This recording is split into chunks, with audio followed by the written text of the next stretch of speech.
Our next speaker has held almost every position apart from being a queen of Denmark. She's been a member of parliament for 10 years, a minister for 5 years, an EU commissioner. Please welcome up to the stage, Connie. Welcome, Connie. Tack. But, I mean, you've been a politician, you've been into politics almost all your life, but you've also been a journalist. Yes, that's why I was not in politics for all my life. Right. I decided to go out, and then for 14 years I was a journalist in TV and head of radio news and different other things. And what's the difference? In journalism, you ask the questions. In politics, you sometimes have to give the answers. You know, Okay. that's quite a big difference. And who's more influential?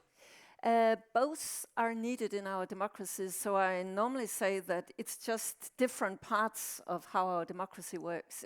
In a way, I don't think it's that different, because if you are hosting a late-night current affairs magazine and television, you really have a big role in what kind of public conversation do we have in our democratic society. So you need to understand politics also there. You were the host of the summit in Copenhagen 10 years ago. Yes, thank you for reminding me. Yeah. You did well. I mean, we've talked to Robert about dealing with Mr. Trump. How was it to deal with Barack Obama? Different than to deal with Mr. Trump, I would assume. But the problem was that in 2009, that was still in the first year of President Obama's term. And when during that year it became evident that he could not get legislation through Congress, then, to put a very long story short, he did not bring us much to Copenhagen as we would have hoped for and as the world had hoped for. And my take is when the Chinese sort of observed that, then they also sort of said, why should we? So US and China sort of kept each other there in this grip. But then in the second mandate of the Obama term, then he really embraced it. And then the world could move, and we managed to do the Paris Agreement in 2015. Yeah. We're so happy to have you here. And we're really excited to listen to the political maneuverability. Is it possible to make a change? I hope so. Yeah. Stage is yours. Thank you so much. And thank you for inviting me for this interesting day. And as Henrik just said, I've been asked to say something about sort of the political side of this, and also not just the political side, but what would be the next steps? Everybody is talking about climate, at least here in Scandinavia. There's a lot of hype. You cannot get to anything without people talking about it. Setting ambitious targets, it's all very good. But how do we take the next steps? Who does what next? The politicians have something they must do, industry, researchers, in the end, citizens. So I'll try to address that a bit. Sven also asked me to provide insight in how the political world, the political world thinks, and how can we sort of be better in communicating to decision makers. First, it's good that you assume that the political world actually thinks. And they do, and it's extremely challenging, and I'll come back to sort of the complexity of all this, why this is so difficult. I think it's one of the most challenging things that the political world has ever been faced with because of its complexity. I'll try to say something in sort of three different sequences. First, just a little background and context of the whole problem, and then this about what are we doing next, and then I would end up saying what is the risk if we don't do that. Now, easy, I'm not going to bore you with a sort of long presentation on what is the climate problem and all this. I assume that many of us know this, but I have sort of brought a small movie, and it starts here in 1880. And it's just to give you some context of why is it that we are talking so much about this climate and sustainability. This is the temperatures as they have been measured around the planet on thousands of stations since, as you saw, 1880. and where it gets white and bluish, it gets colder, and where it gets yellow, orange, and red, it gets warmer. And you can see that it's quite a boring movie. Nothing much is changing, but then try and see what is happening and what 1 degree average temperature, global average temperature increase looks like. Okay, it should freeze, it didn't freeze, maybe you can just take it again, but you could just see that that is a trend that the scientists have warned us against. Said, here you have a problem. At the same time, we are becoming still more people on planet Earth, as you have already also been touching upon. 10 billion, more or less, in 2050, when my children are my age. And at the same time, as we have that challenge, which I call the double challenge, because we have to create mobility and heating and cooling and food and water and air quality and what have we for 10 billion people.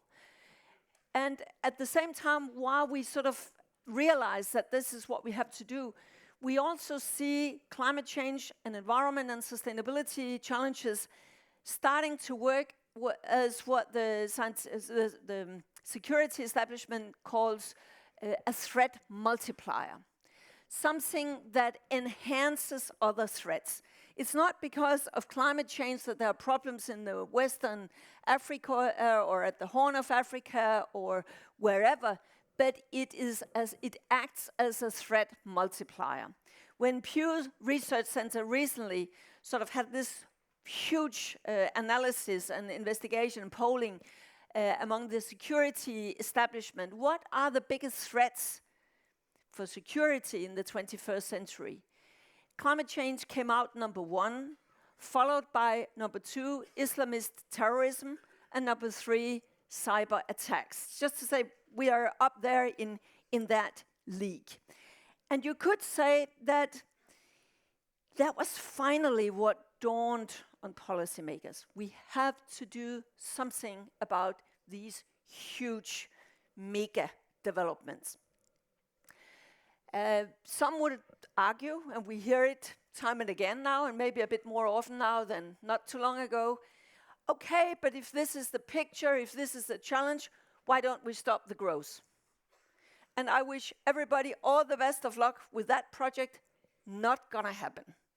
And there are many reasons why it also should not happen and would not contribute to solve the problems. But some of us recall all the songs from the 70s, and it would be the same ideological battle all over again. The reality is, whether we like it or not, we will get growth, and we will get plenty of it in decades to come. So to me, the right question is, how do we create that growth in a smarter, more resource efficient, and more energy efficient manner? And that was sort of the logic behind the 2 big international agreements in 2015. The Paris Agreement on climate and the agreement on the Sustainable Development Goals, the global goals, the 17 goals. And you can say that behind these 2 agreements, there is the same kind of thinking, namely that we must start to develop in a more integrated, cross-cutting manner. We cannot continue to solve one problem at a time. First, poverty eradication, and then where should the food come from, and then water, and then air quality, and then this, and then that, and someday when we don't have anything else to do, we can also come to this issue of climate or environment or whatever. No, we have to do it in a much more integrated manner, meaning that we also have to get a bit away from the silo organization of our administrations, of our societies, of our businesses.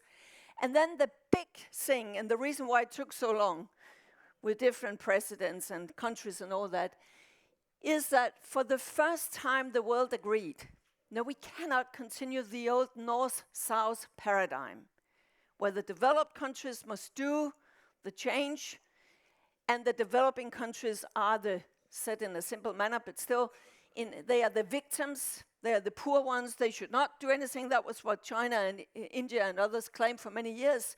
We did not create the problems. You up north did, solve it. But the reality is we all have to pursue a much more coherent way of and climate-friendly, low-carbon way of creating our growth. Now, I heard that Robert O'Keefe, he got these questions on Trump. Just so that I have said it, I have noticed that President Trump has said he will pull the US out of these things. But isn't it interesting that several years after he made this announcement, not one country has followed the US out? Had it been just 1 year before he said it, China immediately and India would have said, okay, if they're pulling out, we're also pulling out. But they did not.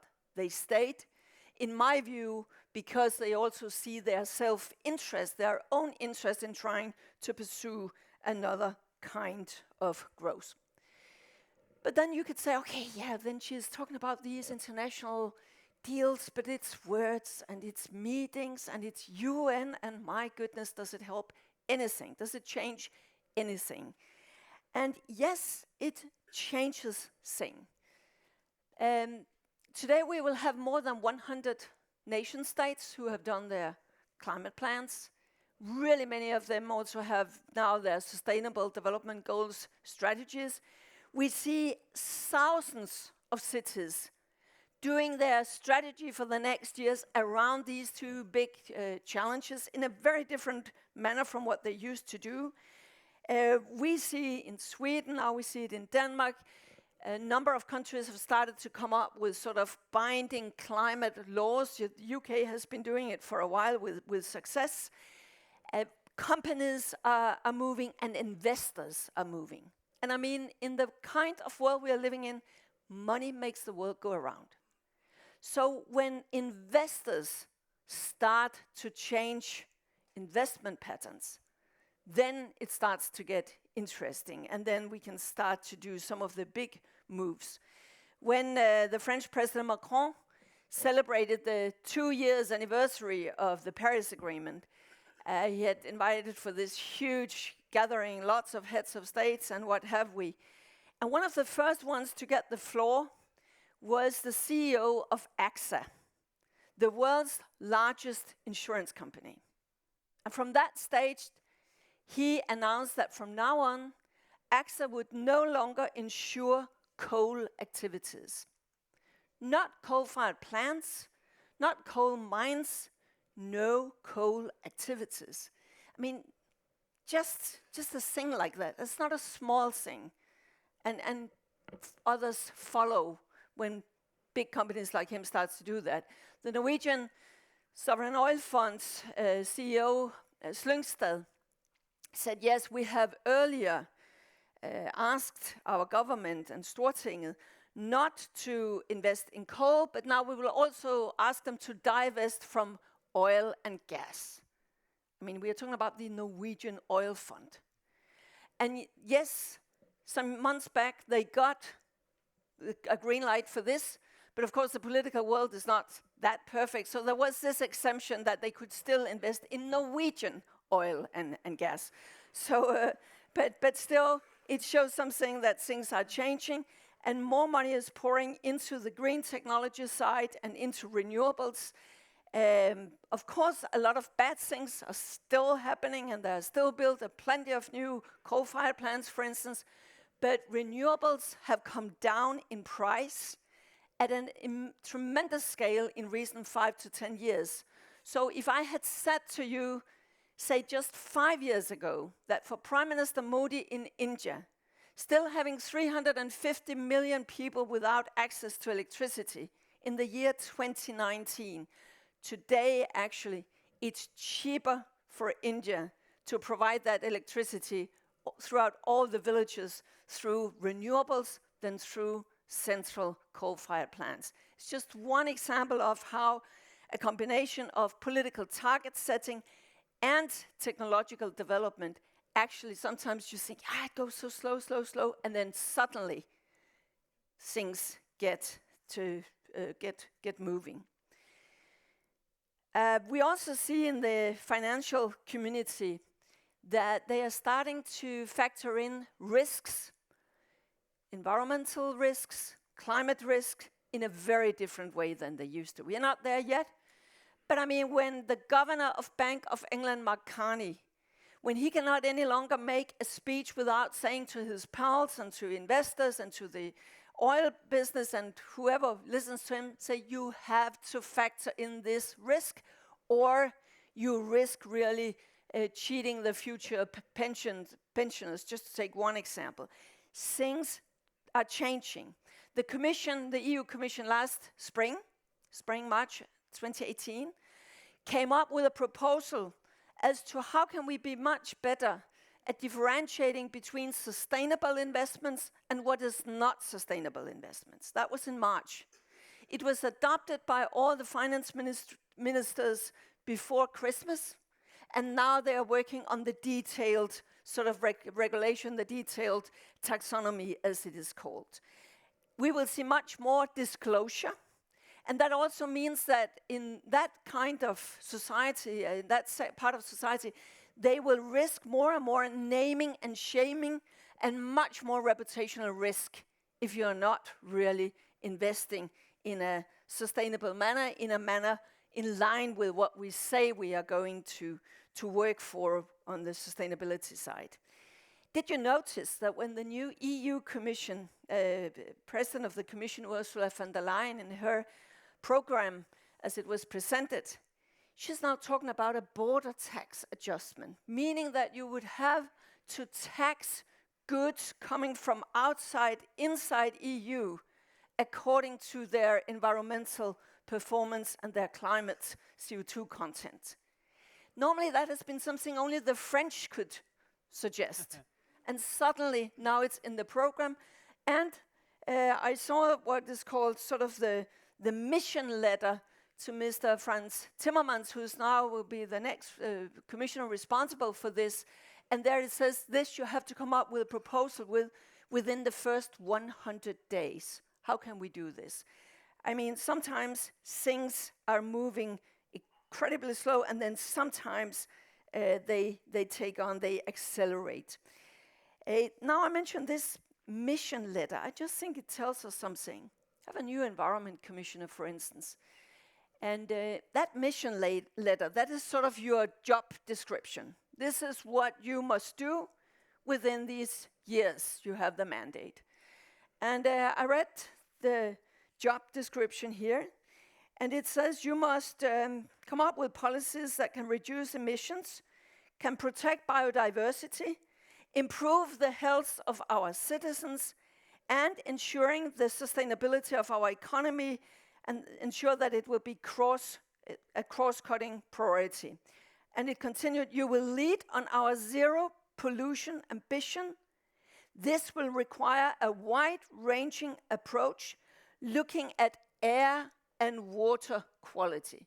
It's mentioned there as one of the key tasks for that future commissioner. And then it was stated that a new industrial strategy will also be elaborated, where these things are absolutely key. I mean, for sure, there's something now to work on. Now, I've been on that side of the table, and you could say, yes, but still, that's just words. Does that change anything? Well, it gives some hooks for action. Because now, next thing that would happen is that all these commissioners and the commissioner as such will have to go through hearings in the European Parliament. And there, all the lobbyists, they will have read this extremely carefully. What's in and what's not in. And particularly the European Parliament will be extremely keen on ensuring that it will be as concrete and as tangible as possible. The NGOs, of course, the same, but don't be mistaken. You would also hear from a lot of lobbyists who would try to dilute this, who would try to say, no, not air quality, or why this, or why that. So this is the time for people who have priorities that they think are important, really to get the arguments, the examples, the cases in front of the right persons there. I think it's interesting that throughout this whole program, for instance, it says very much, it stresses the opportunity in all this. And that is what gives a particular strong case for instance, air quality.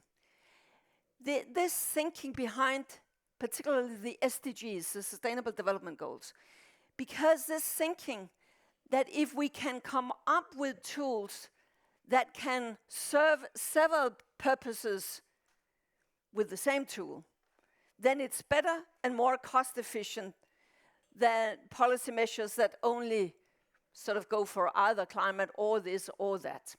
So I think that the sector, when it comes to air quality, there is an enormously big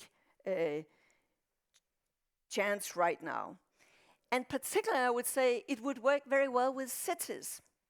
Because what happens when the UN level, the EU level, then the national plans, they can all set rather broad targets.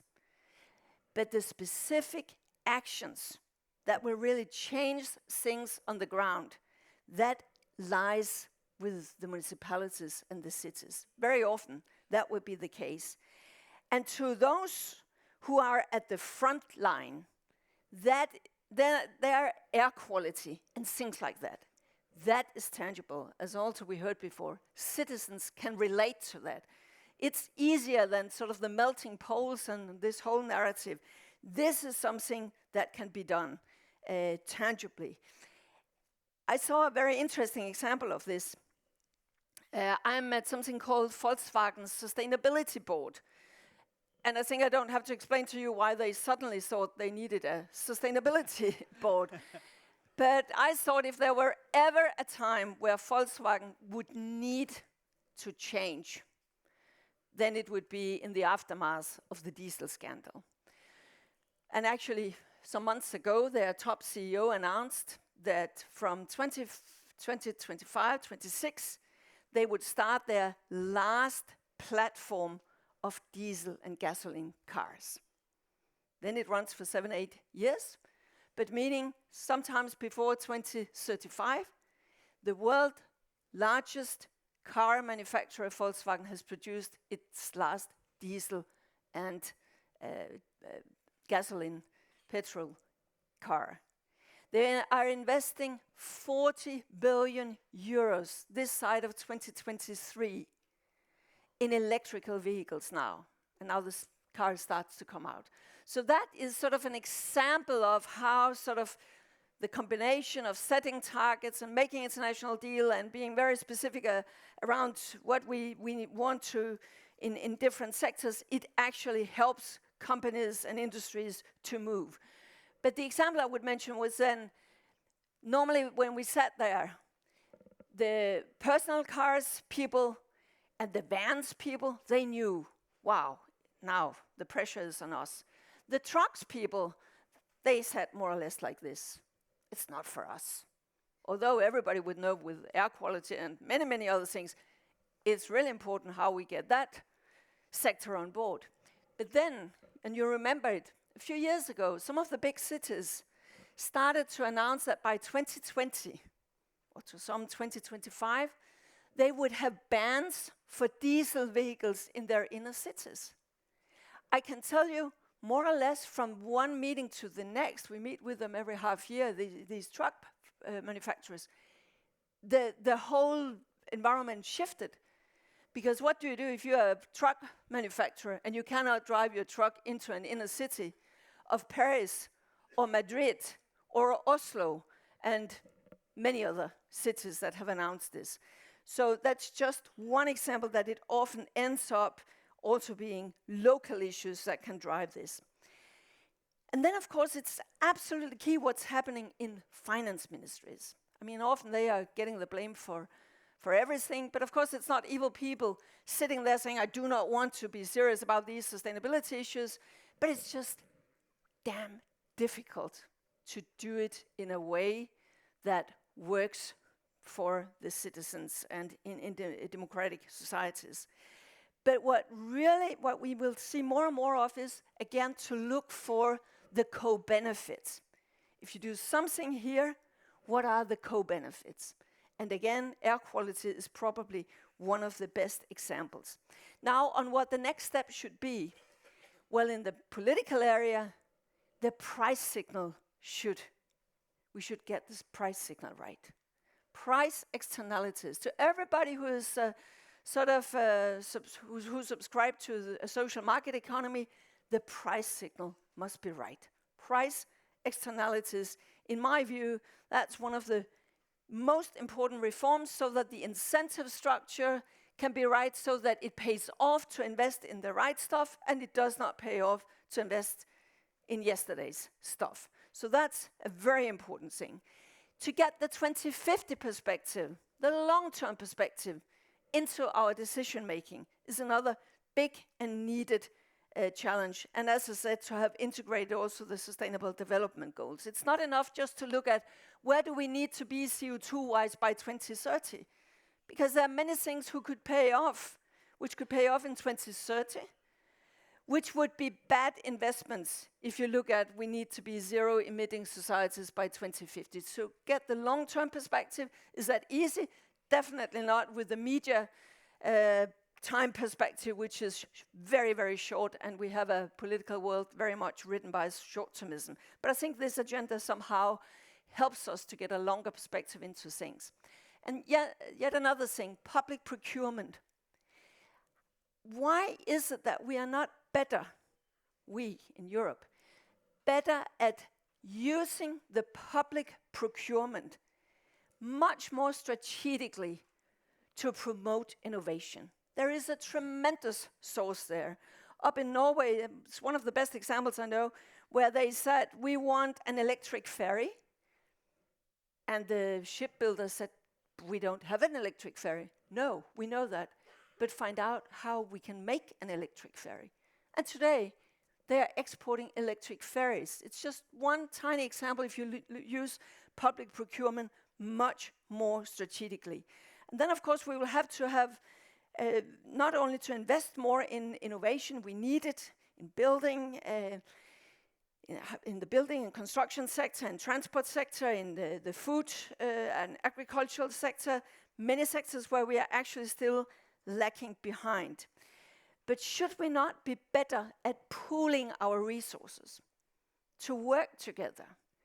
I mean, sometimes when you look at the speed with which, for instance, China can get things done, I hope I don't have to say, don't get me wrong, I'm not saying that's a very good model for society, but they are good at deciding where they want to go sometimes and then get it done.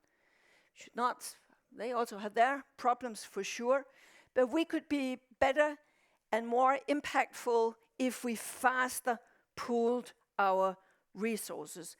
If we also faster sometimes said, do we have some areas where we are really, really good, but where we could be world-class if we dared to focus on it, to have some lighthouse projects and make regulation work in favor of this so that we had a better push and pull effect. I think that we could do things better there in Europe, also in the Nordic countries.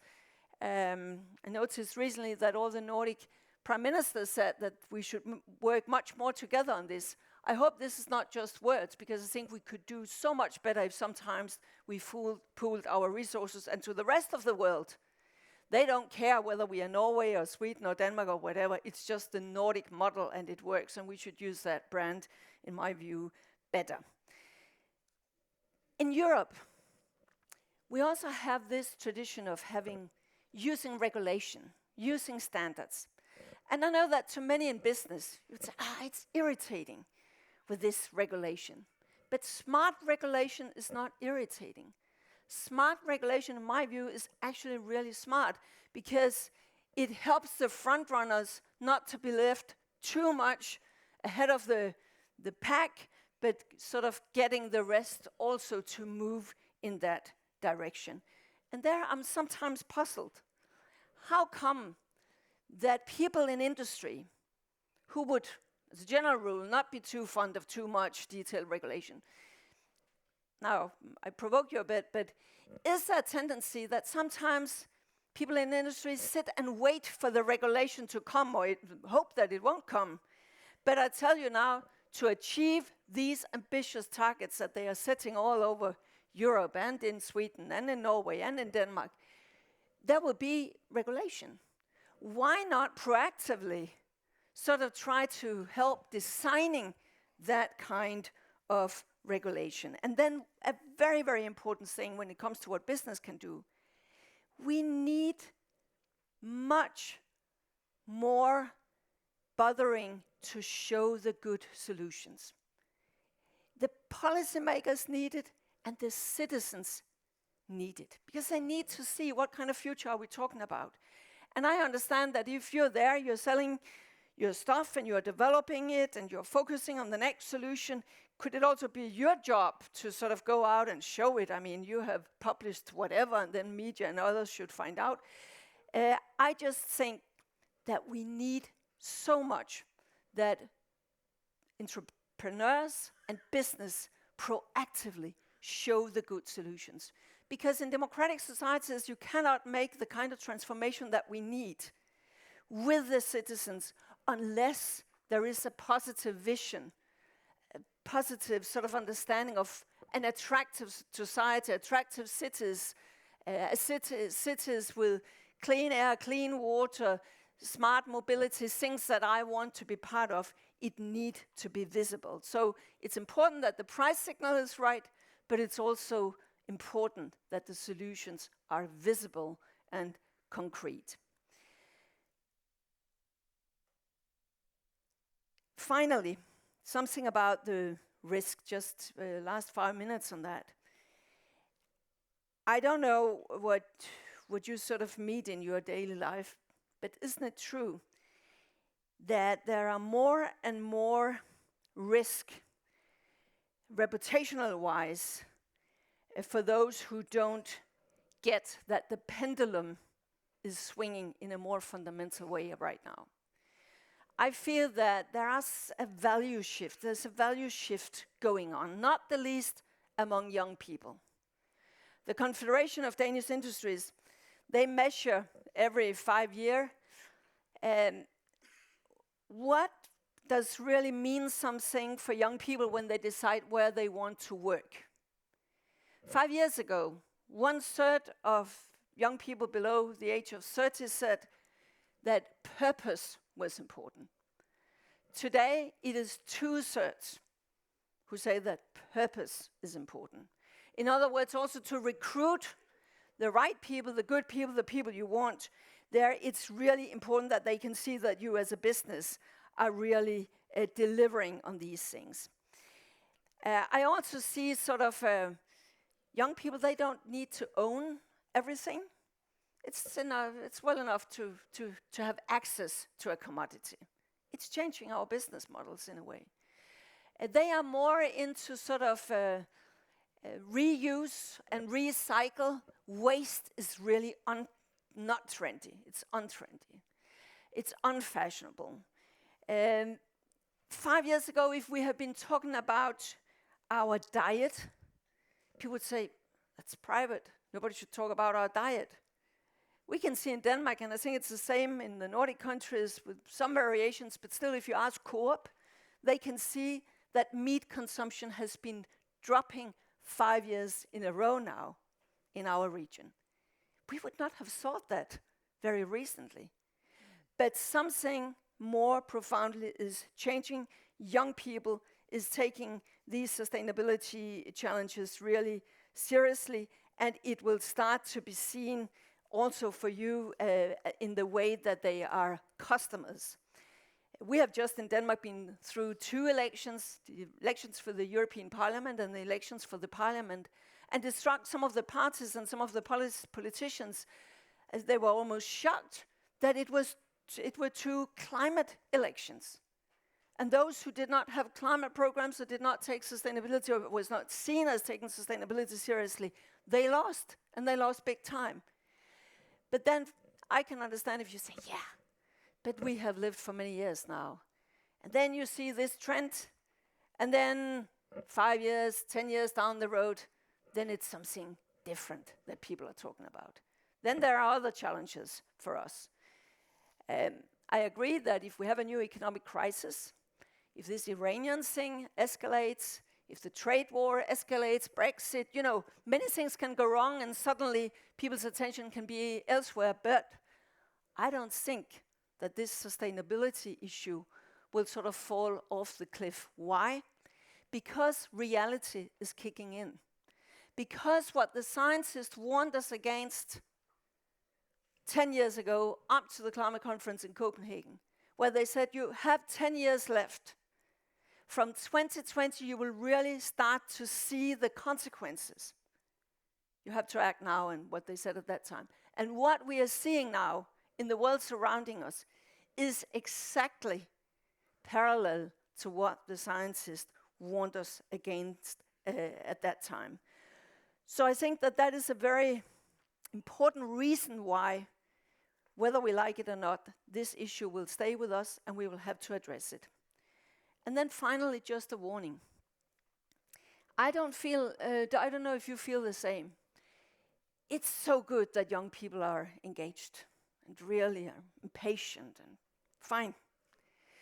But isn't it also as if there is an underlying thing that is not that healthy, and impatience that could turn into sort of something more radical? Because they are so, you have to solve it now. My fear would be, coming with a background as sort of a right-of-center politician and someone being in favor of our sort of social market economy, that it could end up in something anti-growth, as I mentioned, but also anti-capitalism, more polarization, more sort of ideological fight on this, and in the end, maybe even radicalization. And why do I end there?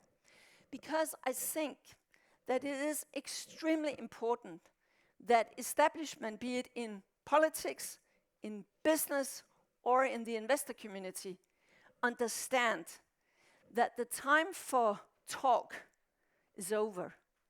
I mean, we really have to show that the model that our societies are based on and that our freedom is based on, that we can actually also manage this big challenge.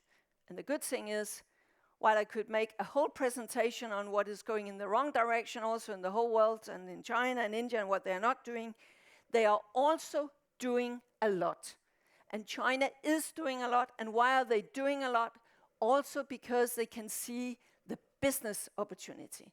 And that means that the competition in these fields where we have been used to, particularly in the Nordic area, to say, oh, we are the best when it comes to green tech and I don't know what, we will get more and more challenged there. I think that it's part of a Nordic identity, it's part of Europe's identity to be not only a welfare society, but also a society with clean air, nature, environment is taken seriously. We take our responsibility there. That's part of our values. And now the big test comes. And I would claim that if we fail, others will take our markets and the jobs. And if we succeed, it's not just about more welfare and well-being.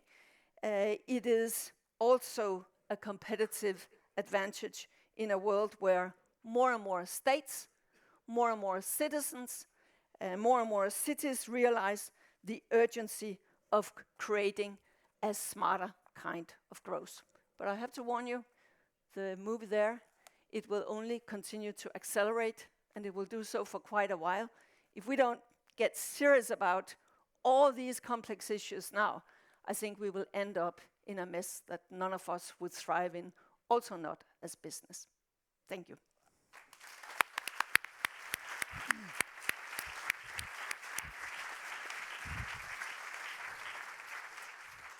Thank you so much, Connie. Very, very interesting and very optimistic, I'd say. Quite optimistic. I mean, you started off by the political world does think. And things are happening. Things are going in the right direction to many extents. And investors are key.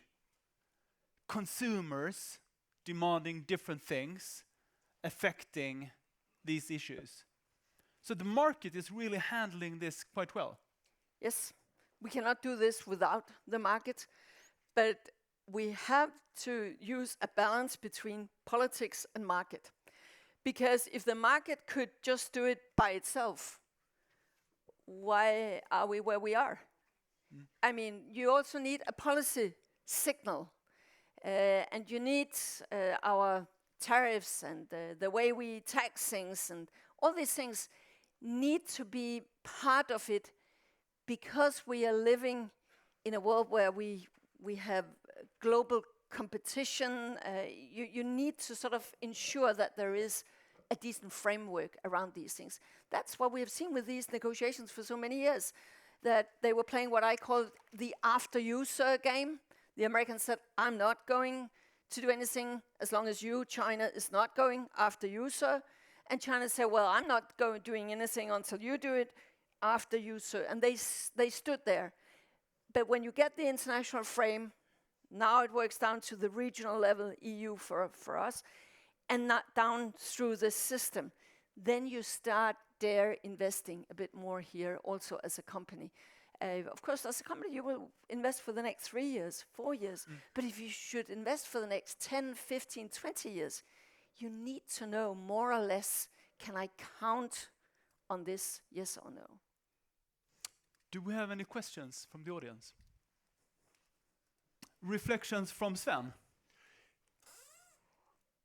It's very much focus, and Robert said it goes hand in hand, climate change and air pollution and so on.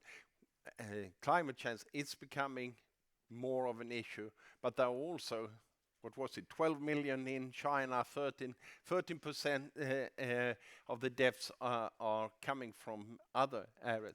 And what we see in media, you are both politician, media and so on, it seems like sometimes there is a difficulty to have more than one issue, because for me, environmental is soil destruction, very big problem, water, air, and then climate. How can we as media, consumers and politicians deal with more than one issue at a time?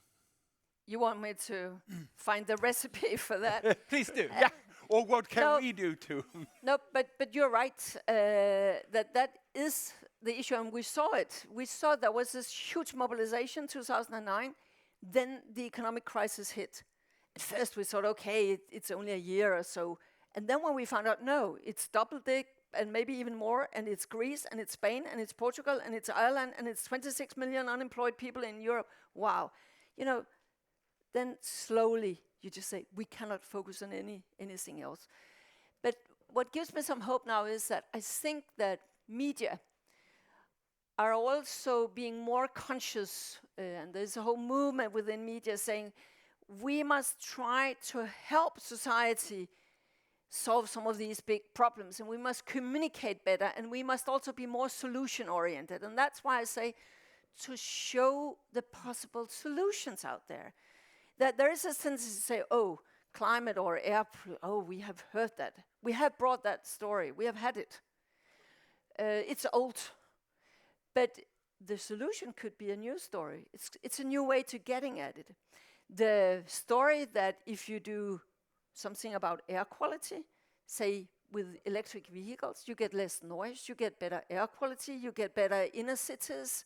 What's not to like? I mean, some of these sort of solutions and the co-benefits, I think there are some new stories there that could be told. But I think, to be honest, that the politicians, they would have a difficulty getting airtime to tell these kind of stories. But business people, the researcher who has found out something new, they can get the message across. They are better positioned to get the message across, I guess. You mentioned the Pew research revealing that the number one issue people are worried about is climate change. It's funny because I remember that even in Greece, it's number one, despite the fact that they have rather high unemployment still and an economic crisis ongoing. Yes, but the Pew Center analysis was they had polled among people from the security establishment, the people in Pentagon and NATO and defense ministries, and they said also this is one of our, it comes out number one as a security risk. And that's, of course, because of migration risk. That is because it destabilizes countries when suddenly the harvest fails. People start to get on the move, not go into all these examples, but we just see it. And that is why some years ago, before President Trump, Pentagon did a lot on these issues. Now they have been, just as we heard before from Mukeef, that there are data sets that you cannot access at the same time. They have also been prohibited now from Pentagon. They must not use the term climate change. But they were far into this because it was a security implication. We have the same problem in NATO, that Mr. Trump or the US administration do not want NATO to go too much into this. So it's sort of it's a bit weird that the leader of the free world gives that kind of orders. Let me put it this way. I label you a cautiously optimistic person.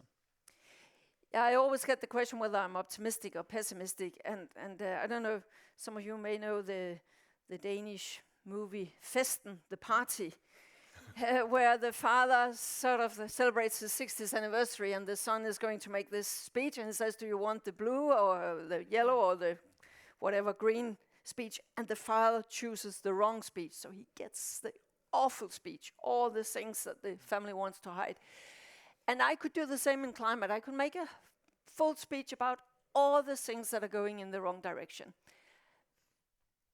But when I see that there is a chance we can actually get it right now, it's because I've seen for so many years now, things that if I told you this 5 or 10 years ago, for instance on Volkswagen, for instance on investments, for instance on pension funds, it's not small shifts, it's big shifts.